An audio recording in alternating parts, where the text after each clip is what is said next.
Hi. So there's some very important information I have about how the great tall people from the past ancient times used their brains when fully awake, which is provable on their temple walls and their tombs. So if you take some of the skeletons of the people that were found in the hills of Egyptian areas, they were thrown out of their tombs and buried in the sands that they excavated. There's photos of them in National Geographic and other publications. And if you were to measure the capacity of their cranium, or how, for example, gamma brainwave, how fast or how slow it would go compared to ours, then you would see how the space time was unfolding all around them in ancient Egypt, which is who they were. They were not some sort of space gods that crashed, they were people. And they were thrown out of their tombs by robbers, which is why they were thrown into the sands, and then later it was covered up that they were even there. I believe around the time of burning of Alexandria, it was really, really covered up when later religion took over, you see. And they called them the Nephilim, the angels that came down and made it with the daughters of men. It was actually humanity that came down, was made manifest even before the first womb, prior to the Egyptians, and then later reincarnated to being that great race. Uh, so, in order to understand from a scientific perspective how their brains worked, look at the temple walls and tombs and see that they were actually painting string theory. It's provable because there were ropes painted that were then to be tied as reality forming, just like string theory is. And then they would tie into the great ankh, which represented the man or woman, with a great loop of what happens when they focus in cosmic mind and scientifically create from the vacuum that is all around us, even on our planet Earth, with compressed oxygen, hydrogen, other gases, that then we focus in the quantum field, exerting pressure from the frontal cortex in order to be able to form reality. See? So,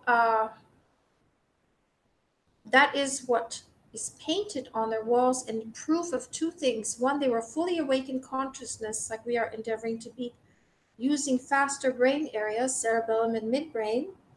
And second, that they were, uh, well, let's say that they were great creators using focus, as is depicted in the Eye of Horus and other teachings, and their initiation to temples that were not uh, they were not places of worship or religion. They were places of science, things they did scientifically, like mummification, wiring the electric pedestals that they had. That is in my movies. Uh, well, the main one is the Hathor movie that I've completed from my memory of having been there at that time. So we were not, in fact, space gods that came down and crashed. We were really the beings that lived there and later reincarnated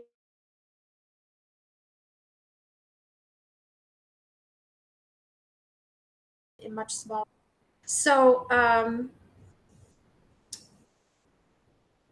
what occurs then when that happens is that you have a different kind of society coming down through the generations, getting smaller. And there's reasons for that that's depicted on both the Starlight State blog, in Blue Matrix Energetics Info Playlist YouTube, in ARYANA, Ariana's new movie pre-trailer playlist.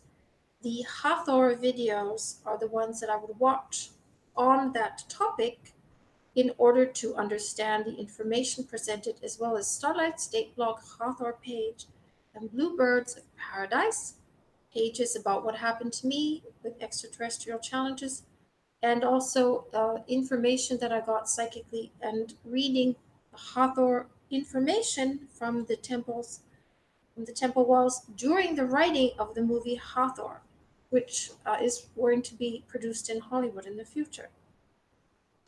So it is really science that is on the temple walls about how and what they were compressing the string theory into the reality. The reason it is depicted that way is because their brains were much bigger, and so the thought was painted. See, we process thought much faster now. So we have a different way of communicating. Our language is tighter pictures, smaller, everything is compressed. There are very, very tall, large, fully awakened beings. So science may study those things and be able to read in order to further history and to update some of the missing information, because indeed there was no religion practice, there were non-religious people. It was a religion later that had the information completely erroneously, and why people are stuck in misinformation if they look at the ancient past from the perspective of any religion, is what I have found from my research, study, and memory. So I hope you enjoyed the material, science as well.